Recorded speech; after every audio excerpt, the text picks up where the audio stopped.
Olá, muito boa noite para você. Agora são 9 horas e 3 minutos. Está entrando no ar mais um programa Sala Debate. No último dia 11 de agosto, o governo federal lançou o programa de investimentos em energia elétrica, que prevê aí um aporte de 186 bilhões de reais para o setor elétrico nos próximos 3 anos. O anúncio chega em um momento de muitos desafios para o Brasil. O principal deles é a crise hídrica, ou seja, a falta de água nos reservatórios das usinas hidrelétricas, que são responsáveis por cerca de 70% da energia gerada no país. Desde 2013, o problema hídrico traz consequências diretas para o consumidor também. A primeira delas, por exemplo, é a alta das tarifas de energia, porque com a falta de água nos reservatórios, as distribuidoras também recorrem às usinas térmicas que produzem energia mais cara. Com isso, desde o início de 2015, o brasileiro convive com mais uma tarifa na conta de luz, a bandeira vermelha, cobrada quando as térmicas estão ativadas. O problema hidrológico tem acarretado prejuízo também para as geradoras de energia. Segundo a Agência Nacional de Energia Elétrica, há o risco desse prejuízo ser transferido para o consumidor. No entanto, durante o lançamento do novo programa de investimentos, a presidente Dilma Rousseff anunciou a redução entre 15% e 20% nesta bandeira vermelha. O valor exato da redução só vai ser definido no final do mês de agosto e a conta de luz mais baixa pode chegar para o consumidor a partir de setembro.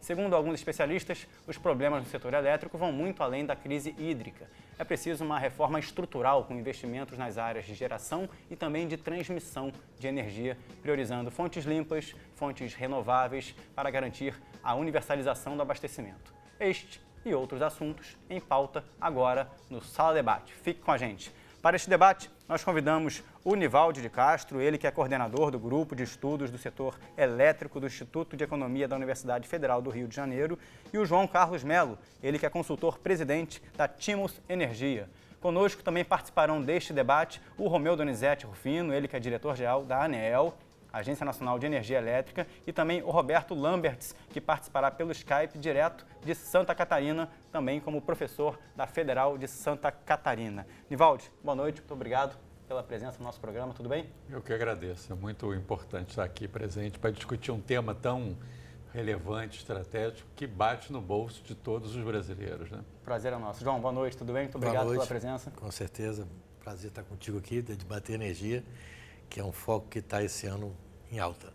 Vamos lá, você de casa também é nosso convidado, acesse aí as redes sociais, vamos colocar na tela os nossos contatos para você enviar perguntas para os nossos debatedores. Nosso perfil no twitter.com é o @canalfutura, no Facebook, facebook.com/canalfuturaoficial. Mande a sua pergunta, procure pelo post do programa e também participe pelo WhatsApp. A partir de agora, Futura oferece a você a participação pelo WhatsApp, o número é 21 no Rio de Janeiro, 968-668-414. Vou repetir para você, 968-668-414. Você que está ligado no WhatsApp, mande sua pergunta aqui para os nossos debatedores. Vamos à primeira reportagem de hoje para aproximar este tema de você, telespectador.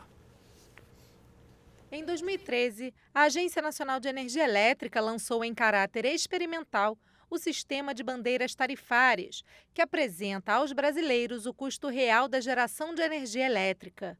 Antes, esse valor era repassado como reajuste tarifário e passava desapercebido pelo consumidor. Em 2015, o sistema de bandeiras passou a fazer parte das contas de energia de todos os brasileiros. E as bandeiras verde, amarela e vermelha impressas nos boletos indicam se a energia custa mais ou menos. Por exemplo, a bandeira verde indica que os reservatórios das hidrelétricas estão cheios e que as condições de geração de energia são favoráveis, aí a tarifa não sobe. A bandeira amarela indica que as condições estão menos favoráveis e aí a tarifa aumenta R$ 2,50 para cada 100 kWh consumidos. Agora, quando a bandeira é vermelha, as condições climáticas não estão favoráveis e as termoelétricas, que são movidas a combustíveis como óleo e gás, precisam ser ligadas. A tarifa, então, passa para R$ 5,50 por 100 kWh. E essa é a cor que tem predominado nas contas de luz dos brasileiros. Segundo o IBGE, somente em 2015 a energia já subiu 47,95%.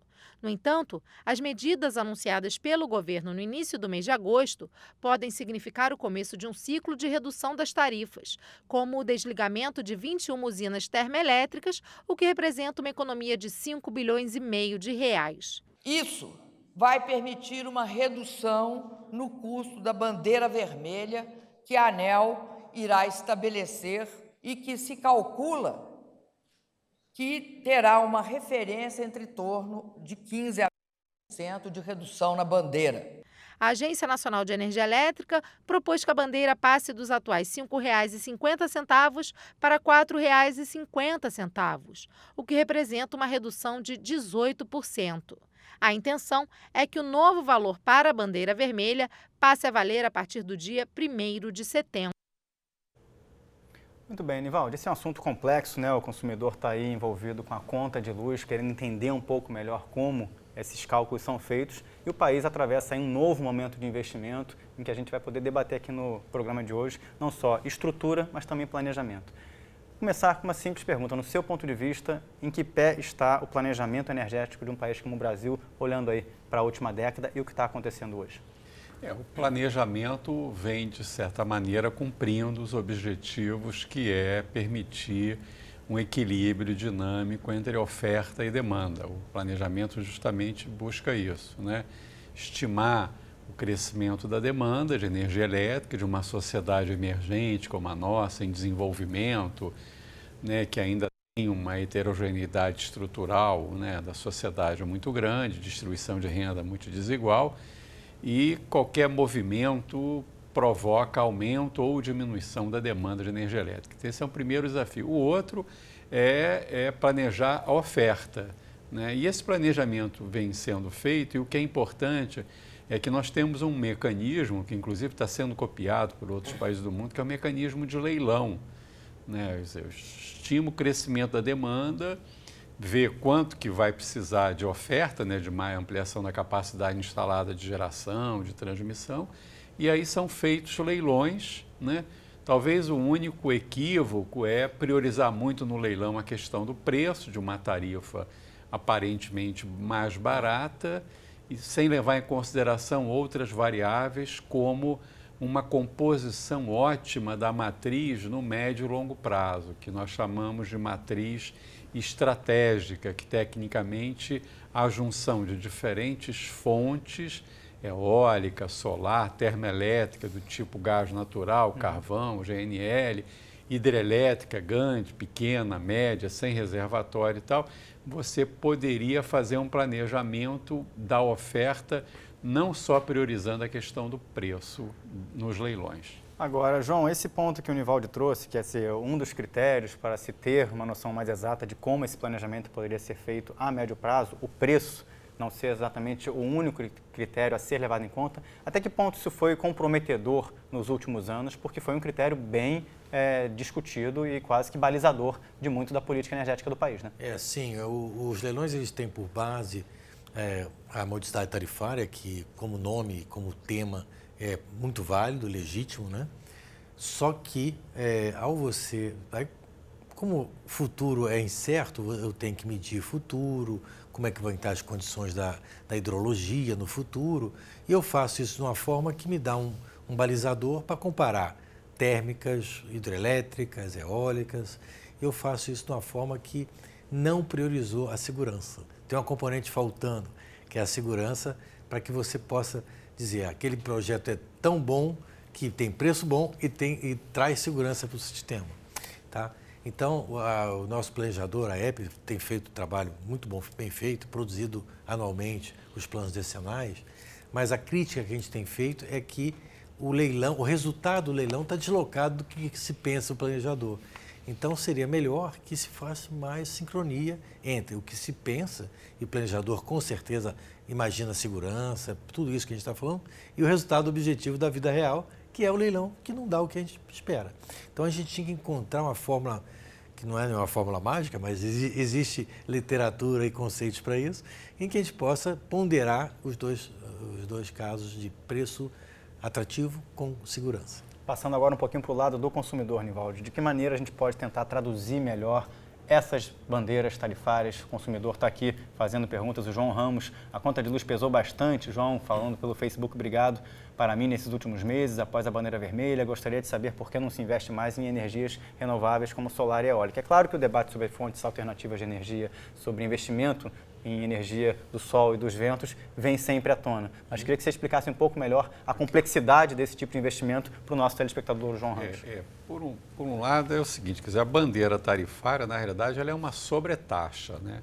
Que incide já sobre um cálculo da tarifa já bastante elevado, né?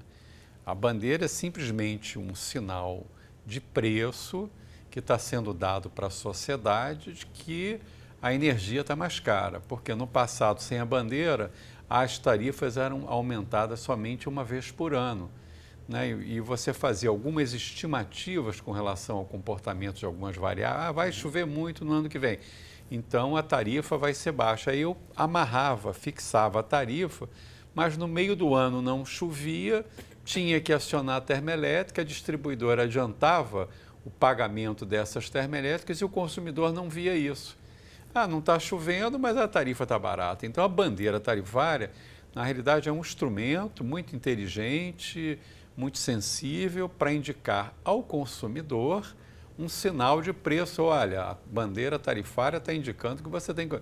Mas, mesmo que você tirar a bandeira, as tarifas deram um salto significativo numa política que o governo adotou do realismo tarifário, porque nós ficamos 2013, principalmente 2014, achando que ia chover, não choveu, as tarifas, o custo da energia subiu e nós estamos pagando ela agora em 2015. Pois é, mas nesse sentido, pegando um pouco de carona na pergunta do João, até que ponto o risco hidrológico não fosse associado ao potencial de ventos e de sol? Assim, no Brasil, Fortaleza, Rio de Janeiro, outras centrais que poderiam ser investidas, onde centrais que fossem dependentes do vento e do sol poderiam compensar o risco hidrológico e se isso teria alguma relação com a bandeira. João, dá para dar um panorama nesse sentido? Isso a gente aprende desde menino que quando chove não tem vento, quando venta não chove, né? Então, eles são complementares, tá? E isso está se mostrando nesse episódio agora que a gente tem 15 e 14, que não choveu tanto,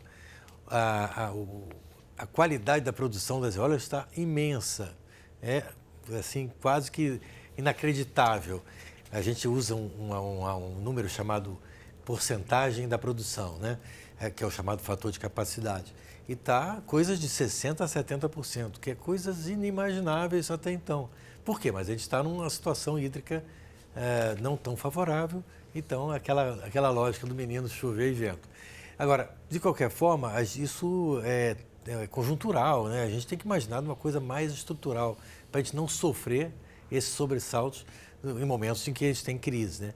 Então, isso tem que ser ponderado adequadamente em qual é a capacidade eólica, qual a capacidade solar. A solar, por exemplo, no Nordeste tem um apelo imenso, bom, muito bom. O Brasil tem uma incidência solar maravilhosa. O Brasil é o país das fontes alternativas, tá? De qualquer maneira, você ponderando isso com as hidrelétricas de grande porte, as eólicas e as solares, isso vai ser fantástico, uma motriz fantástica. As alternativas, vamos dizer, a solar custa um pouco mais caro. É uma tecnologia que está em avanço. Se você pegar 10 anos atrás, elas eram muito mais caras. Hoje, avançou muito. Então, você vai ter um futuro próximo, algo muito competitivo. E não esquecendo a nossa térmica, que quando não chove, quando não venta e quando não tem sol, eu tenho que ter alguém para fazer energia. E a térmica disponível. Por mais que a matriz brasileira seja considerada uma matriz limpa, né? Limpa, sim. E um exemplo para o mundo, existe todo um contexto associado à necessidade de se gerar energia para um país com 200 milhões de habitantes. Isso. Você citou a questão da bandeira, isso é importante. O nosso parque térmico, ele não é adequado à situação que vivemos, tá? Por causa que fez aquela lógica de leilão, de preço mais barato, aquela coisa toda. Só que botamos térmicas mais caras, porque fizemos hipóteses muito otimistas em relação a isso. E a gente hoje está pagando de 3 a 5 bi por mês das térmicas para a questão de segurança. Pois é, essas hipóteses muito otimistas poderiam não ter sido tão otimistas assim? Eu acho que ou era inviável não ter sido otimista pelo momento de crescimento do país, pela classe C consumindo? Tem um aspecto importante que é o seguinte, né? Na realidade, como você bem colocou, a matriz elétrica brasileira é uma das melhores do mundo. Só perde para o Paraguai, que tem Itaipu, metade de Itaipu.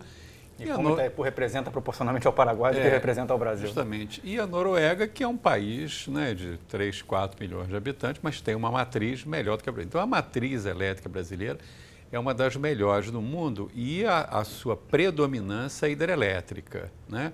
O que está acontecendo do século XX para o século XXI? Uma mudança, né, no paradigma da matriz, porque as novas hidrelétricas que nós estamos construindo são hidrelétricas de fio de água, sem reservatório, né? Então, como foi muito bem colocado, nós vamos precisar de termoelétricas para dar segurança, porque no período úmido, né, Santo Antônio, Geral, Belo Monte, vai produzir muita energia e a energia excedente não vai ter como ser reservada, armazenada, né? Armazenada nos reservatórios, né? Então, nós vamos tender para uma matriz, né, de predominância ainda hídrica, mas nós vamos precisar de termoelétricas, né? Mais agora próximo da média mundial, né? Ser uma coisa mas não meio ainda, a meio, mas mais ainda está equilibrada. muito longe, porque como a matriz brasileira 70% é hídrica e você não muda assim, a eólica vai entrar, mas ela vai entrar para atender uma demanda marginal.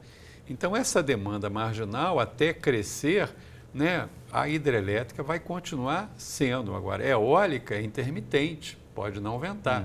Solar pode nublar, não faz sol de noite, né? A hidrelétrica pode não chover. Pode não chover. Então, termoelétrica, por uma questão de segurança, como foi bem colocado, segurança, né? Sem segurança, não pode faltar energia. Será sempre necessário. Nós vamos ter termoelétricas numa quantidade maior do que nós temos hoje. Pois é, um dia depois do anúncio do novo programa de investimentos em energia elétrica, né, feito pela presidente Dilma Rousseff, agora em 11 de agosto, a Agência Nacional de Energia Elétrica abriu uma audiência pública para fixar a redução da tarifa da bandeira vermelha em R$1, passando de R$ 5,50 para R$ 4,50 por quilowatt-hora. Para falar com a gente sobre essa decisão, eu converso agora pela internet com o Romeu Donizete Rufino, ele que é diretor-geral da ANEEL e gentilmente atendeu ao nosso convite para conversar com o nosso programa. Tudo bem, Romeu? Muito boa noite para você. Tudo bem, boa noite para você também. Romeu, muito obrigado por atender o nosso convite. A gente queria só explicar um pouquinho o objetivo dessa audiência pública, né? O que o senhor tem a dizer a respeito desse próximo passo da ANEEL com essa audiência? Como já foi comentado, como o CMSE, o Comitê de Monitoramento do Setor Elétrico, desligou as térmicas com custo variável unitário, aquelas que custam acima de R$600 por megawatt-hora, isso implicou numa economia no custo da geração de algo em torno de 5,5 bilhões até o final do ano. Então, como o professor Nivaldo já havia comentado, a bandeira tarifária é uma forma diferente de cobrar o custo da geração, porque o consumidor sempre pagou esse custo de geração. A diferença é que antes ele era cobrado por ocasião do processo tarifário de cada distribuidora, portanto, uma vez por ano, você colocava a melhor estimativa na tarifa e após o período de um ano, no próximo processo tarifário, você apurava como foi a situação real comparativamente àquela projeção e cobrava a diferença nos próximos 12 meses, no próximo processo tarifário. E a bandeira é uma forma diferente de repassar no momento em que está incorrendo o custo para o consumidor. Então, no começo de março, quando nós implementamos a versão que está valendo das bandeiras tarifárias, nós estimamos, dado que a bandeira precisava custear ao longo do ano de 2015, um valor, como você colocou, de R$ 5,50 para cada 100 kW consumido, ou R$ 55 para o megawatt-hora, e com essa economia no desligamento dessas térmicas mais caras, nós propusemos uma revisão do valor da bandeira vermelha, reduzindo desses 5,50 para cada 100 kWh consumido para 4,50, ou seja, uma redução de algo em torno de 18%. Isso porque, em barateando o custo da energia pelo desligamento dessas térmicas, permitiu essa revisão no valor a ser cobrado do consumidor. Como o professor Nivaldo já havia comentado, a bandeira é uma forma mais eficiente de dar o sinal de preço no momento em que há a alteração no custo da geração de energia elétrica. E essa audiência pública visa exatamente repercutir essa redução do custo. Há uma previsão para o passar da bandeira vermelha para a amarela? O consumidor está fazendo perguntas aqui pelo nosso WhatsApp, nosso Facebook. Há uma previsão de que essa situação possa ter um desfecho para a bandeira amarela em pouco tempo, ou o contexto brasileiro nesse momento ainda não prevê essa condição? Romeu.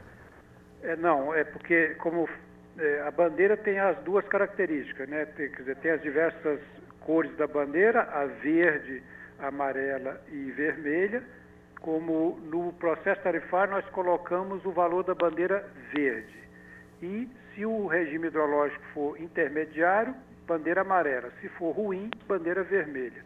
E outra variável é o orçamento de cada bandeira. Então o que nós estamos revendo é o valor previsto para a bandeira vermelha. Agora, para mudar para a bandeira amarela, por exemplo, teria que desligar térmicas com custo até R$ 380 por megawatt-hora, o que não é provável. O cenário que temos atualmente não aponta nessa direção, pelo menos até o início do próximo período úmido. Vou pedir para o Romeu continuar na linha conosco, vou trazer o debate de novo aqui no estúdio para falar com o Nivaldi e com o João, e já volto a falar com você, Romeu. 5 minutinhos a gente está de volta. Nivaldi, considerações a respeito dessa explicação do Romeu sobre a tarifação das bandeiras? É uma explicação do nosso agente regulador, né, máximo, que é o responsável por essas questões. Eu acho que a sua pergunta sobre se a bandeira vai passar para verde, para amarela, né, é muito difícil de se responder, porque, por um lado, o nível de reservatórios estão muito baixos, né? E isso é preocupante. O operador nacional do sistema, ele tende a ser muito conservador, porque, na realidade, a imprevisão do tempo, ninguém sabe como é que vai chover. Então, se chover muito, os reservatórios sobem, as termoelétricas vão sendo desligadas e esse custo extra você não precisa passar para o consumidor. Eu acho que o que é importante destacar, a partir até da fala do que o Romeu apresentou, é de que hoje nós temos um instrumento, né, de sensibilização da sociedade brasileira em relação ao custo efetivo da tarifa de energia elétrica, ao custo efetivo da energia elétrica, né? Então, se chove mais, a ANEEL vai lá e baixa a tarifa. Se não está chovendo o suficiente, sobe. Quer dizer, então, eu acho que esse instrumento é um instrumento que vai garantir algo que nós certamente vamos discutir um pouco mais à frente, que é a questão da eficiência energética, né? Que é um pouco de uma cultura que nós não tínhamos, porque a nossa tarifa só era reajustada uma vez por mês. E para você ter uma ideia, até para concluir aqui esse raciocínio, na primeira década do século XXI, cerca de 90% da energia elétrica gerada no Brasil veio de hidrelétrica, veio de água. Então, as tarifas eram muito baixas, né? Agora, com essa crise hidrológica, desde outubro de 2012, que a média histórica de chuva caiu bastante, termoelétricas foram ligadas. Mas, como foi muito bem colocado aqui, essas termoelétricas não estão preparadas para funcionar há muito tempo. Então, elas são muito caras, o que fez com que fosse adotado esse realismo tarifário, que, como foi colocado aqui no início do nosso debate, as tarifas cresceram cerca de 50%. João, alguma consideração para as palavras do Romeu? Vou passar de novo a palavra para ele. Não, esse tema aqui, Nivaldi colocou muito bem colocado. Quer dizer, o que eu falei, a gente gasta 3 a 5 bilhões por mês, que é alto, com essas térmicas que não são muito adequadas para a situação. Elas são adequadas para situações conjunturais, mas a gente está 2 anos e meio quase rodando com essas térmicas. E fazer 3 a 5 bi por mês é fazer cheque especial. A família não dá para viver com cheque especial toda hora. Então, a bandeira veio também no sentido de atenuar um pouco o fluxo de caixa das distribuidoras e também dar esse sinal de uso racional. É fundamental. Deixa eu saber do Romeu, a expectativa dele, Romeu, para esse anúncio que o governo federal fez agora de investimento de 186 bilhões de reais nos próximos 3 anos.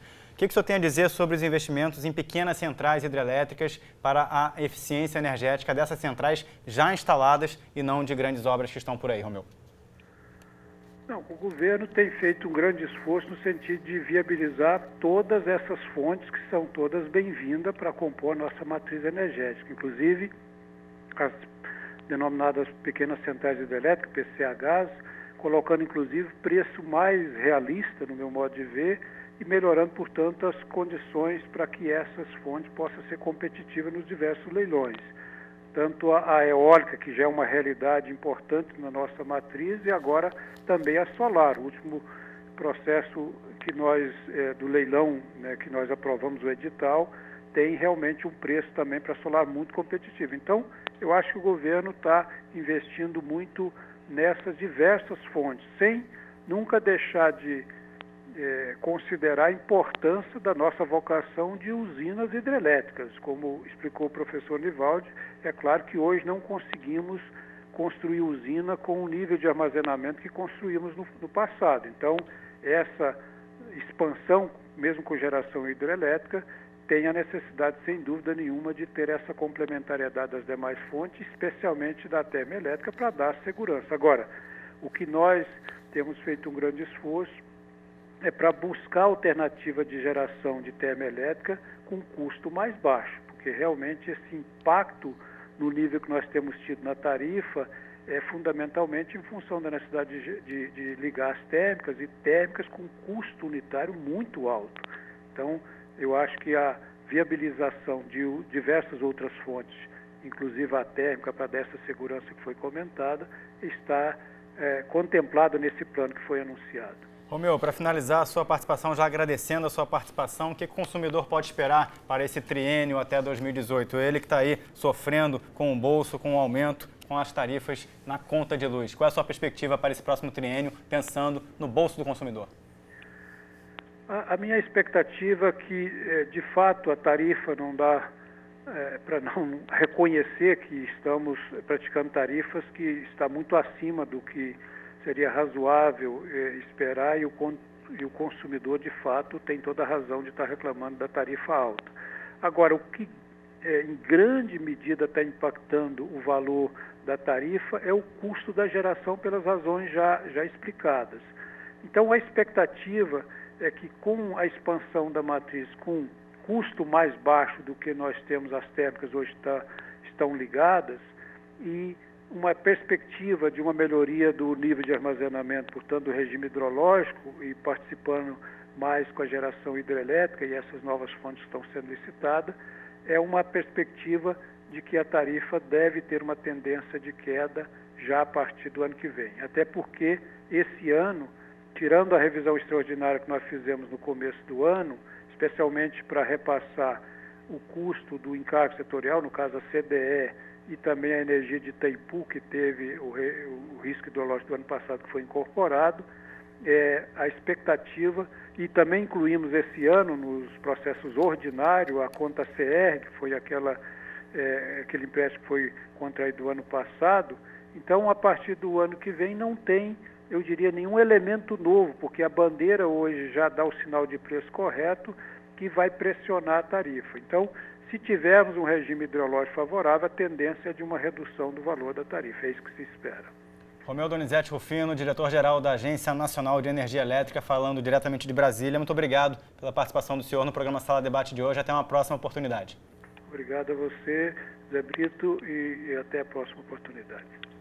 Tá legal. O Sala Debate vai fazer um rápido intervalo, já agradecendo aqui ao público que está fazendo comentários pelas redes sociais. Continue mandando perguntas, twitter.com, nosso perfil é o @canalfutura, facebook.com/Canal Futura Oficial, e o WhatsApp, nosso número vai estar aí na tela para vocês aí, 21 Rio de Janeiro, 968-668-414. O Sala Debate faz uma pausa de 2 minutinhos e volta já já.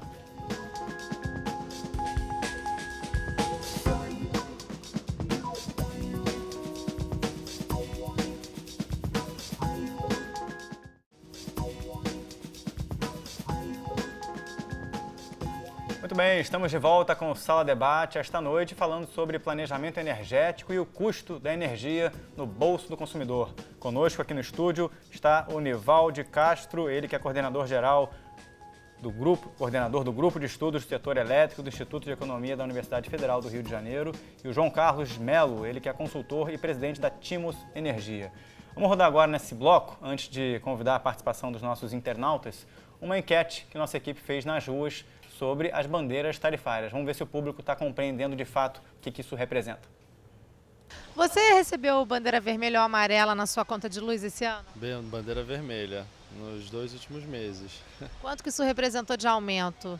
Aí eu acho que mais ou menos uns 20%, não tenho certeza agora. A nível de valores, R$11. R$11. Depois da bandeira vermelha, você mudou os hábitos de consumo de energia? O que vocês mudaram na casa de vocês? O que a gente fez de princípio foi minimizar o tempo de uso de chuveiro e de outros aparelhos elétricos, né? Café, ao invés de fazer em cafeteira, você muda para fazer de uma maneira um pouco mais tradicional e para tentar minimizar um pouco o consumo. Só a bandeira vermelha. E eu economizo e ela continua na bandeira vermelha. Já troquei até as lâmpadas. E depois que você recebeu a bandeira vermelha, você mudou os hábitos de consumo de energia na sua casa? Não, porque eu já consumia o mínimo que eu posso. Sim, não mudei não, porque eu já economizo mesmo. Depois que você recebeu a bandeira vermelha, você mudou os hábitos de consumo de energia? Não, eu sempre mudei. Eu economizo o que eu posso, daqui uns dias eu vou ficar no escuro. Não tenho mais o que economizar, né? Ar-condicionado só em últimos casos, freezer você desliga, chuveiro você não usa. Tá difícil, não é? Esse mês eu me surpreendi com a conta, porque tentando economizar mesmo assim, veio um pouco salgada. Eu vou passar direto a palavra para o João para falar um pouquinho sobre as tarifas. Não necessariamente a redução no consumo significa a mudança de bandeira. João, o que você pode explicar para a parte do público que está em dúvida ainda sobre as cores e as tarifas? O que aconteceu nesse ano, e Nivaldi colocou isso, é o chamado realismo tarifário, em que tenta se trazer mais próximo possível a realidade para o consumidor do que está acontecendo, vamos dizer, o consumidor está no varejo, o que está acontecendo no atacado. No atacado temos problemas graves de segurança, suprimento, a questão toda dos reservatórios muito baixos, térmicas rodando. Isso criou uma conta grande, como eu falei, do tamanho aqui. Isso naturalmente é repassado para o consumidor e aumenta. Tá? Agora, do ponto de vista do que passou, os aumentos que foram progressivos, que tiveram esse ano, desde o começo de fevereiro, basicamente, que foram 60%, chegando a 70% em alguns casos, isso vai se estabilizar, tá? E vai ter aumentos sucessivos, aqueles aumentos inflacionários, alguns aumentos de ajustes de correções, isso vai acontecer, mas isso até 2020 a gente fica num perfil tarifário bem alto, porque foi a recuperação do passivo ocorrido em 2013 e 2014. Então, eu estou recuperando agora, através do realismo tarifário, aquilo que aconteceu em 2013 e 2014. Tem muitas pessoas perguntando aqui e trazendo alguns comentários no seguinte sentido: o risco hidrológico ele é medido apenas pela questão dos rios ou um possível aumento de consumo da própria população pode fazer com que a demanda seja crescente e aí uma coisa faz a engrenagem girar e a necessidade de se colocar uma bandeira vermelha? A situação hoje, ela está num caso, infelizmente, a gente está tentando recuperar os reservatórios, isso está acontecendo de alguma forma, tá? Mas nível de reservatório a gente está mais ou menos o que era ano passado, que era uma crise que a gente estava até com o cabelo arrepiado, né? Mas agora estamos com o mesmo tamanho e estamos tranquilos. Por que a gente está 2001, tranquilo? se eu não me engano, ano de racionamento, época de Fernando Henrique Cardoso. A pergunta é por que eu estou tranquilo e se eu estou mais ou menos igual ao ano passado? Porque a demanda caiu. Então, a questão econômica do Brasil, as indústrias estão com um consumo muito baixo, e a população está, com esse tarifaço, também economizando. Então, tem uma resposta da demanda. Então, a perspectiva de demanda caiu. Isso ajuda na segurança. É isso. Perfeito. Nivaldi, o Hélio de Salvador, obrigado, Hélio, pela participação aqui pelo WhatsApp. Vou pedir para colocar na tela aí o nosso telefone do WhatsApp do Futura para mais perguntas. Gostaria de entender se o custo das usinas termoelétricas é tão alto que agora temos que desativá-las. Por que então se construiu essas usinas? Pergunta do Hélio de Salvador. Isso retoma aquela colocação inicial de que os leilões que foram feitos priorizaram preços baixos. E a gente está vendo, no caso, e a pergunta que ele faz é muito pertinente, que nesse caso das termoelétricas o barato saiu caro. Por quê? Porque se contratou nos leilões termoelétricas de reserva, chamadas termoelétricas de backup. São aquelas termoelétricas que o equipamento é barato, mas que quando ela funciona, ela é muito cara. Então, elas foram contratadas para funcionar pouco.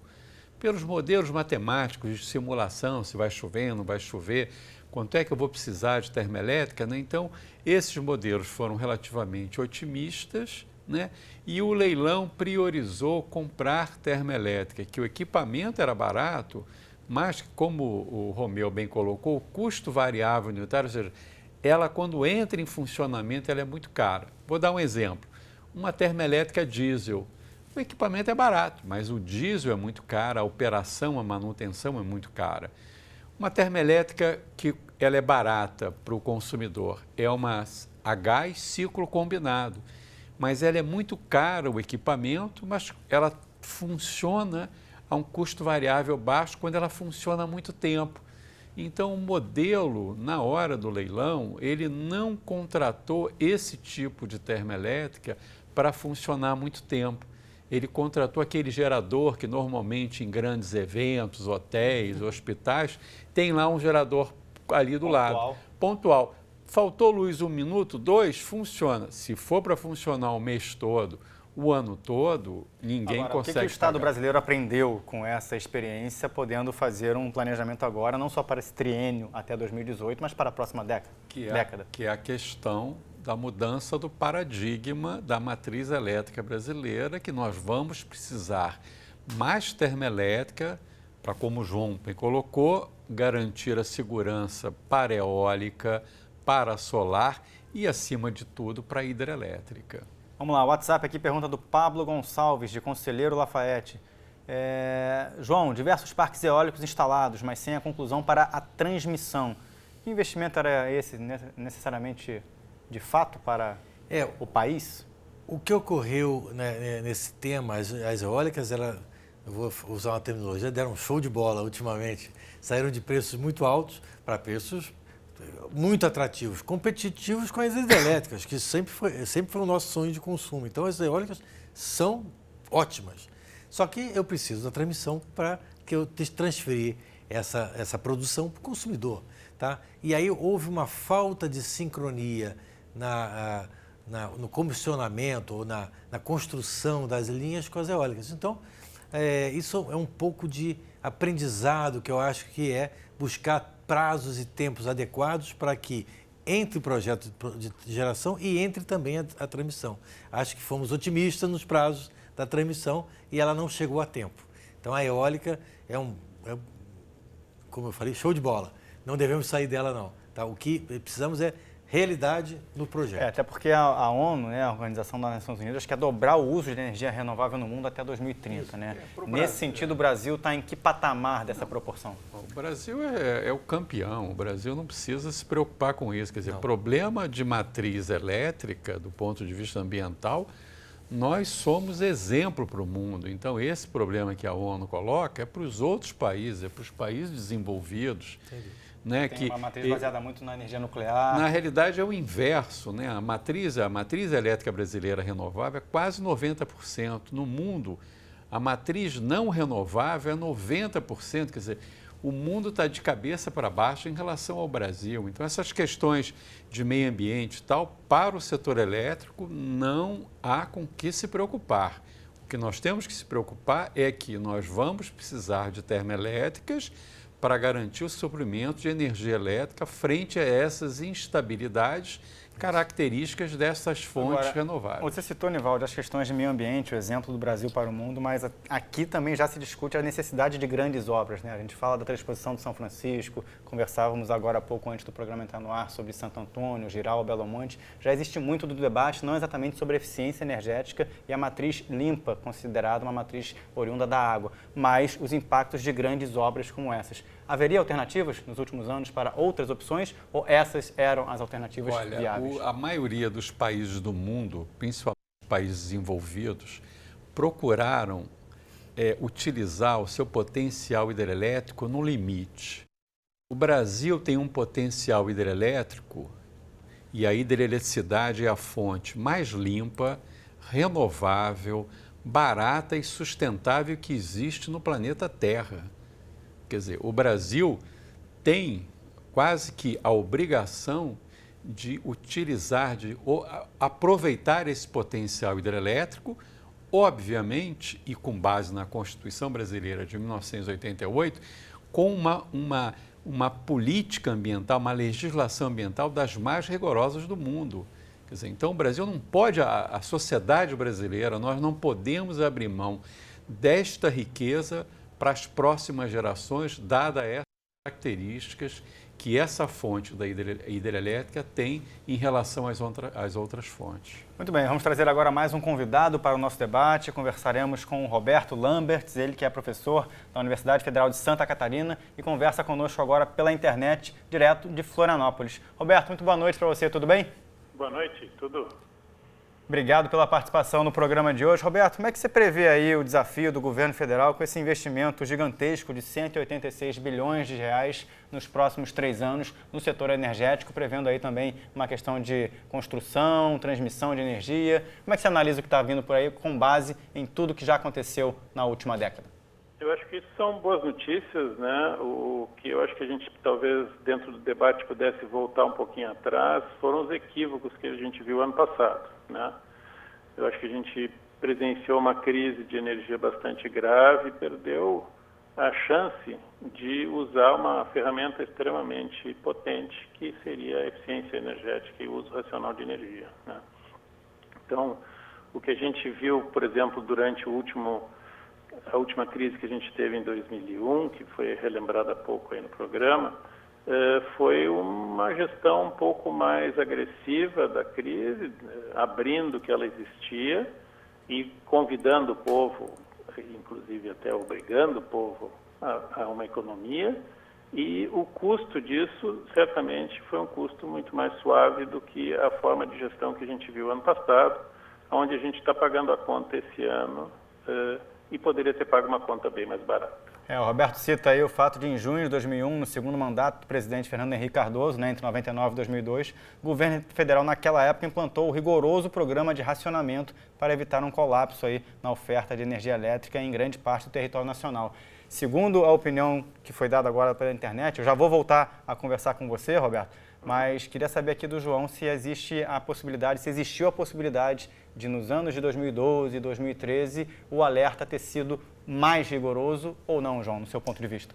Com certeza, a gente teve um processo de esvaziamento dos reservatórios muito acentuado e pegamos uma época de crise hídrica, como é a terminologia que vocês falam, a gente fala com hidrologia baixa, que não foi favorável. Tá? Então, eu esvaziei a caixa d'água e não entrou água na rua. Então, fiquei numa situação difícil. Tá? Não devia ter esvaziado. Mas já que entrei nessa situação, tinha que ter dado sinais mais fortes em 2014. 2014 foi o ano da virada, do ponto de vista de que a gente, como o Roberto falou, tinha que ter usado mais o consumidor. Né? Porque a gente no Brasil tem sempre a premissa de que bota mais oferta, mexe com a oferta e o sinal de mercado é muito pequeno. A bandeira, como o Nivaldo falou, é uma primeira tentativa, mas tem outras metodologias mais diversas para que você tenha a resposta do mercado. Do tipo, hoje, ele não está aguentando pagar a tarifa, está reduzindo o consumo, com um sinal econômico, mas tem outros sinais que são positivos também, né? E aí, eu acho que a gente devia bem explorar isso. Tá? Podia até perguntar para o Roberto, perdão te interromper, João, claro, para a gente poder trazer essa percepção do Roberto também. Nesse sentido, as campanhas de consumo consciente, o aproveitamento da população nesse sentido, Roberto, no seu ponto de vista, poderia ter sido feito de uma outra maneira? Até que ponto essa comunicação com o público para que o consumo fosse consciente e também pudesse gerar outros investimentos de eficiência energética? Eu acho que ela não aconteceu ano passado. Ano passado foi um ano político e ninguém queria reconhecer que existia crise, né? Então, se a gente tivesse reconhecido a crise, tivesse tomado medidas, a gente poderia ter visto algo parecido com 2001 lá, onde se reduziu o consumo nacional em quase 20%. É uma coisa que nenhum outro país do mundo conseguiu fazer, né? Então, acho que uma gestão bem feita de crise é muito mais econômico do que repassar a conta para o consumidor depois. Para vocês terem uma ideia, os números que foram mencionados no programa agora estão falando em custo megawatt-hora, né? Mas vamos botar o quilowatt-hora, que é o que o consumidor de casa está mais acostumado, ele está pagando 50 centavos e o sistema chegou a pagar 80 centavos, né? Para gerar aquele quilowatt que ele está pagando 50 para consumir, depois de toda a transmissão.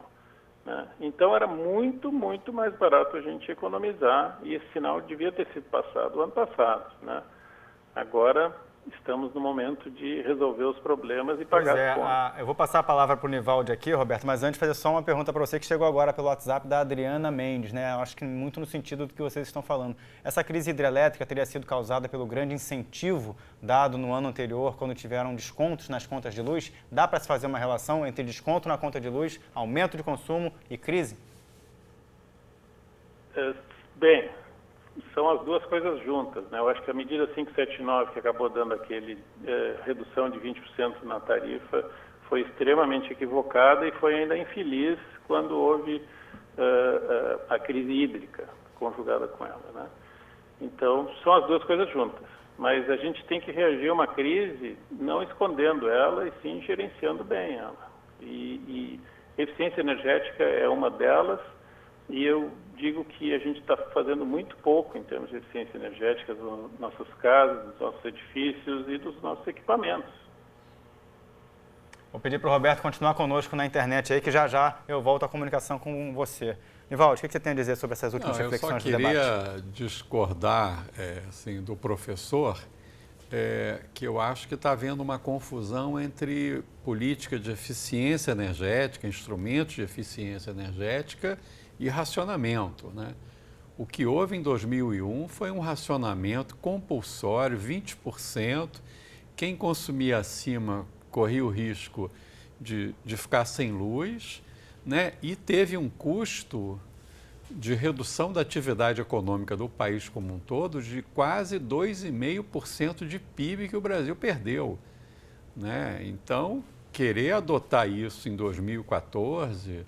né, não me parece, não seria político, não seria correto isso, porque o PIB ia desabar, porque racionamento implica em corte assim, linear da atividade econômica, de consumo, etc. Quer dizer, o que eu concordo plenamente com o professor é de que faltou, mas não só no ano passado, na verdade, o que falta ao Brasil é uma política, né, de redução de consumo consciente, né, de aprimorar ainda mais o Procel, de colocar Procel na construção de edifícios, acabar com esse chuveiro elétrico, que é um grande vilão, né? A própria mesma entrevista que vocês fizeram, uma senhora lá falou que está tomando banho frio. E às vezes nem está tomando. Não, eu acho que não, porque ela estava bem, assim, bem elegante e tal, né? Tomou banho frio, porque realmente chuveiro elétrico é uma coisa. Então, eficiência, né? Política de eficiência energética é isto, né? Agora, racionamento tem um hiato bastante considerável. Vou trazer de novo essa ponderação para o Roberto poder trazer seus comentários também em virtude do que o Nivaldi falou, mas uma participação aqui pelo WhatsApp, o Osés Souza fala o seguinte, muito no que você falou, Nivaldi. Moro em uma região que se pode aproveitar muito a energia solar, porém os equipamentos que eu quero comprar têm um custo muito alto. Até que ponto seria viável o governo reduzir o imposto para o consumidor na compra desses equipamentos, não pensando ali no parque, né, solar, mas sim nas iniciativas do cidadão comum? O que vocês têm a dizer a respeito da tarifação nesse sentido? Até o João colocou bem essa questão, que é a geração distribuída. Eu acho que você podia desenvolver mais João. isso. Ok. Não, o segmento solar é uma iniciativa que a gente tem feito agora leilões, Romeu citou, e competitivos, eles são um pouco mais caros que a eólica que eu falei aqui para você, e a gente vai pagar um pouco caro, mas é uma tecnologia em pleno desenvolvimento e vai baixar o preço. É uma questão da indústria, né? Desenvolver, aprimorar, isso, baixar agora, o consumo. Com essa demanda de atacado para a indústria, ela vai vir para o Brasil. Vindo para o Brasil, eu vou conseguir atender o varejo, que é o que ele está querendo. O Nivaldo que até continua perguntando, olha, é possível construir telhado de placas fotovoltaicas sobre lagos de barragens para gerar energia? Já há projetos. Existe esse sentido aí, Nivaldo, já tem projetos nesse sentido. Não, já tem projeto nisso. O João está bem colocando. A questão é que o equipamento ainda é caro, porque a escala de produção ainda não ganhou uma escala. Oferta e demanda, né? Oferta e demanda. A eólica aconteceu isso. Os primeiros leilões de eólica era quase R$400 o megawatt. O último foi R$120. Por quê? Eu trouxe para cá uma indústria que se aproveitou da crise mundial de 2008, o BNDES entrou com financiamento, aí reduz o custo, aí pronto, o megawatt fica barato. Quanto tempo ainda tem de programa, pessoal? Deixa eu saber aí quanto tempo ainda me resta. 6 minutinhos. Deixa eu levar de novo, então, a conversa para o Roberto, né, Roberto? A gente estava debatendo aqui sobre as considerações no ano de 2014, toda aquela carnificina política nas redes sociais, a sociedade brasileira também se envolvendo muito no debate, na base do conhecimento, da bravata, enfim. O Nivaldi, Roberto, trouxe aqui a ponderação de que não existia, me corrija se eu estiver errado, a condição de se falar em racionamento naquela época, porque ia trazer uma consequência desastrosa, não só para o PIB, mas para a condição de crescimento econômico nesse ano. Existia algum modelo intermediário, pelo que você falou, entre racionamento e o que foi feito? Talvez eu tenha me expressado mal, eu não estava querendo falar em racionamento. Esse é o lado ruim e que certamente afeta o desenvolvimento econômico do país. Eu estou falando em que se fosse passada a mensagem para o consumidor de que se ele economizasse, se poderia pagar para ele por aquela economia, poderia estabelecer um negócio muito mais interessante do que acionar as nossas termoelétricas 24 horas por dia, né? Se estava mais barato o cara não consumir, ele poderia receber dinheiro por isso, inclusive, né? Talvez aí um programa de benefícios, né? Um programa de milhagem no consumo de energia que fosse realmente, tivesse um retorno mais eficaz para o cidadão que está pensando junto com o país para consumir de forma consciente. Agora, o fotovoltaico que foi colocado agora, eu vejo um potencial brutal nesse momento com o preço da tarifa residencial. Nós já passamos da equiparação tarifária. Então, para o consumidor residencial, o preço da tarifa é bem mais alto e colocar o fotovoltaico no seu telhado já vale a pena. O retorno do investimento é por volta de 5 anos. Pois é, Roberto, tem aqui uma pergunta do WhatsApp que eu vou passar para você. O Luciano, de São Paulo, fala o seguinte: qual a chance do varejo conseguir vender energia solar no mercado livre? A gente vê, assim, a possibilidade de disseminação da tecnologia, diferença de preço, mas o que você tem a dizer para o Luciano que está em dúvida aí para saber se o varejo pode entrar nessa jogada? Eu acho que o lugar para entrar é no residencial. No residencial é a tarifa mais cara do mercado. Se tu botar no teu telhado, já tem a portaria da ANEEL que permite a comercialização de energia com a concessionária e obriga ela, inclusive, a comprar. É uma situação perfeita. Tu pode ter uma casa de energia zero com um balanço de 3 anos, né? Que é basicamente o que está se pagando pela energia que é colocada na rede, é a mesma coisa que você paga para consumi-la, né? Um custo-benefício que luxa em ficar no 0 a 0 numa equação como essa é situação de inveja para todo mundo. Roberto, queria agradecer a sua participação, falando diretamente de Florianópolis com o nosso debate. A gente está chegando no fim do programa, mas convidar você a acessar lá o facebook.com/Canal Futuro Oficial, procurar pelo post do programa, deixar suas considerações também finais. Tá bom, Roberto? Muito obrigado. Obrigado, uma boa noite. João, suas considerações finais, estamos chegando no final do programa. O que você tem como prever os próximos passos? Se é que a gente pode colocar uma bola de cristal nesse momento aqui no debate. Bola de cristal é difícil. A presidente Dilma apresentou semana passada o plano que você se referiu. É um plano de 186 bilhões. É muito dinheiro, né? Então, de alguma forma, é uma pauta positiva dentro da nova tendência. Porque a gente estava só com notícia ruim, né? Então, uma notícia boa de vez em quando, dizendo para o investidor privado: temos demanda, temos projetos para fazer e venham que eu quero dar estabilidade. É isso, estabilidade é o principal tema desse momento. A gente passou por muita instabilidade nos últimos anos e regras bem definidas é o essencial para chamar o investidor privado, tá? Dentro da lógica do investidor privado, que é aplicar seu capital e tirar algum retorno, tá? Então, e o governo, no momento, as empresas estatais do governo não estão com caixa suficiente para investir, o BNDES já botou suas dificuldades, então eu preciso de capital privado, seja nacional e internacional. E para isso eu tenho que dar uma mensagem de que estou seguro. Muito obrigado pela sua participação no debate de hoje. Até uma próxima oportunidade. Nivaldi, suas considerações finais. Só complementando, né, que o modelo brasileiro de contratação é um modelo que está sendo copiado nos outros países, né? Agora, recentemente, o Chile também está fazendo leilão para contratar energia eólica. E o que é isso? Acho que o João colocou bem essa questão da estabilidade. É o seguinte: o governo sinaliza de que tem um programa de investimento, que não é o governo que vai fazer.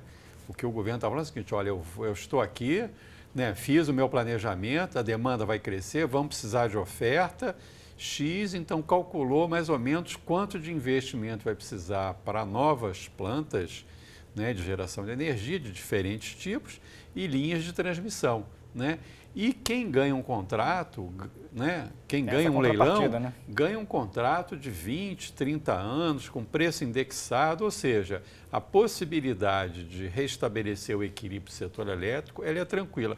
A única coisa que a gente precisa fazer, e com isso eu concluo aqui a minha, é rezar para São Pedro, porque se chover, fica tudo muito mais fácil aqui no setor elétrico brasileiro. Bom, no momento que nós apelamos para a reza, a situação ficou um pouco mais delicada, mas muito obrigado pela sua participação, Nivaldo, até uma próxima oportunidade. Vou deixar 2 dicas para você que está acompanhando aí o Sala Debate hoje. A websérie que o Futura está promovendo sobre o Enem, Enem no Futura, futura.org.br/Enem no Futura está aí para você. Tem mais um episódio no ar a partir de hoje. Estamos acompanhando 4 jovens que estão em vias de fazer o Enem de Goiânia, Belo Horizonte, Rio de Janeiro e de Fortaleza. E você aí acompanha as angústias, os desafios e as conquistas desses meninos. Está aí, Enem no Futura, no ar para você. E você que acompanha o Sala Debate, tem agora um novo canal para acessar aos conteúdos dos nossos programas. Acesse nosso canal exclusivo no YouTube, youtube.com/Sala Debate Oficial. Você aí tem toda a coleção de programas organizada, bem indexada e em alta qualidade para você curtir aí os debates que aqui aconteceram. Fica aí a dica para os senhores também acompanharem esse nosso debate a partir de amanhã na internet. A você de casa, muito obrigado pela participação, que participou gente pelo Facebook, pelo Twitter e pela nossa nova linha de comunicação com você, o WhatsApp. Pedir para o nosso diretor colocar aí na tela os nossos contatos para vocês. Agradecendo mais uma vez, João Nivaldo, pela participação. Muito obrigado. Boa noite, senhores. Boa noite e até a próxima, gente. Sala Debate volta na semana que vem. Tchau, tchau.